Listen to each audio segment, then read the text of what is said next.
Hi, I just got an email from Gabrielle's mother. I think it's her mother, Lori Goodrow, and she said, it was on my Facebook, and she said, I may have spoken to you before, and I noticed that you are married. Is your husband a member or a believer in destiny? That she always felt that actions speak louder than words, which is one of the main reasons that I find the destiny thing so hard to get my mind around.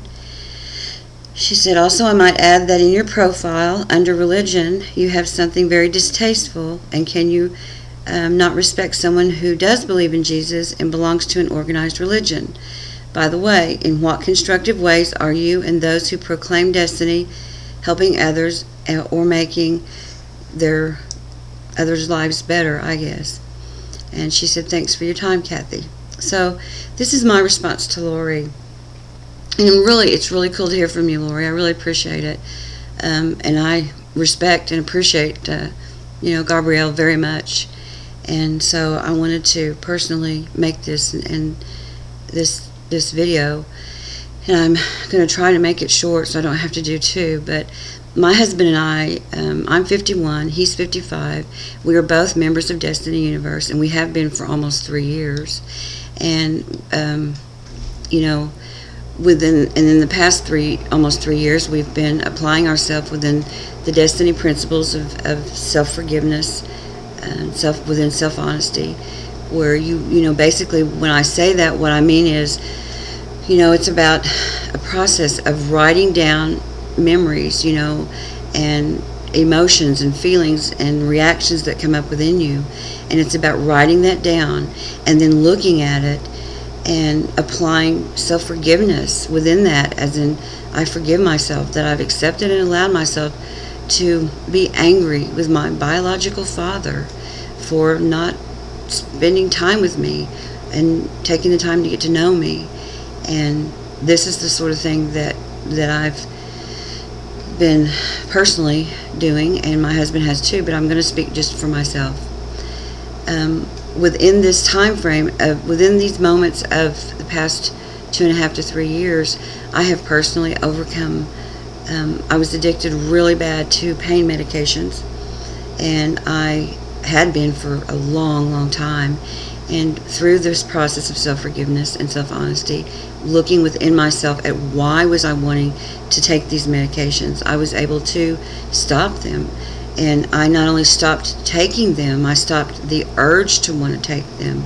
This is all because I've applied myself within self-forgiveness and self-honesty, and these are the tools that Destiny Universe offers. If they are applied, if they are walked, they assist. And to be 51 years old and realize that I no longer crave or desire or go out searching or wanting this, to experience myself within this drugged effect is amazing. I've spent a lot of my life, most of my life, that way. My husband and I have been married for 18 years, and he can tell you I spent many times, in the emergency room, only, faking an illness of some sorts, whether it was an ear infection or whatever. Not an ear infection, but just saying that I had pain so I could get pain medicine. I've personally walked myself off of antidepressants after being on them for 9 years. I took Zoloft, I took Prozac, I took, honestly, I can't remember all the names of them now, but it took me probably 3 months of walking myself off of those, but I was able to get off of them. And that was hell. That was the hardest thing I ever did, was coming off of antidepressants. And I was also on, the those freaking, I was on muscle relaxers, and I was on, Xanax, and it's kind of interesting. I can barely even remember the names of these drugs that I used to take, when before that's all I could think of was the names of these drugs. But anyway, then I also, but what I would do is I would shift my addictions, I would shift them back and forth from pills to I also took Adderall for ADD. I was diagnosed with ADD, but I was only diagnosed with ADD because I wanted to be diagnosed with ADD, because I knew what I could tell. I knew how I could manipulate the system with the doctors and tell them what they needed to hear in order to get them to prescribe me the drugs that I wanted. It's not difficult to do that.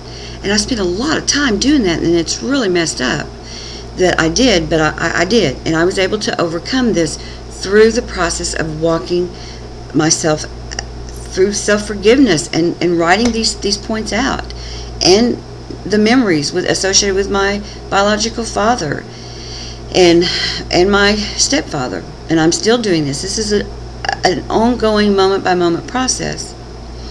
And so you also asked me, let me also add that I also became really very addicted to gambling, and it totally engulfed my every moment, my every waking moment. I wanted to go to the casino constantly. I have shared these experiences on Destiny, but you asked me some questions, and I respectfully answered them. I wanted to share them with you. So anyway, I went through a lot of our money because of gambling. And even after I would go gamble, I mean, when I'd have to leave because I ran out of money, I would still find myself, the minute I would leave, I mean, I still wanted to figure out how could I manage to get back there. And Lori, I did some crazy things. I've not even shared all this stuff, but I used to literally go to, this is, you know, I no longer feel guilty about this because I have released this through my process of self-forgiveness, but I used to go to, like, let's say Walmart, or let's say Target. Matter of fact, I'm not even going to say a store because there were many. And I would go to these stores, and I would actually purchase something, and then I would keep the receipt, you know, pay cash for it, keep the receipt, take it home with me.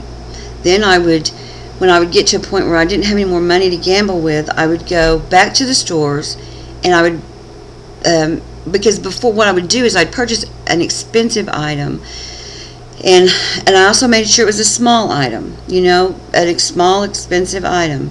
And so then I would go to these, I would buy the item, pay cash, go home, and then I would go back to the store, maybe later that day or maybe the next day, and I would steal that very item.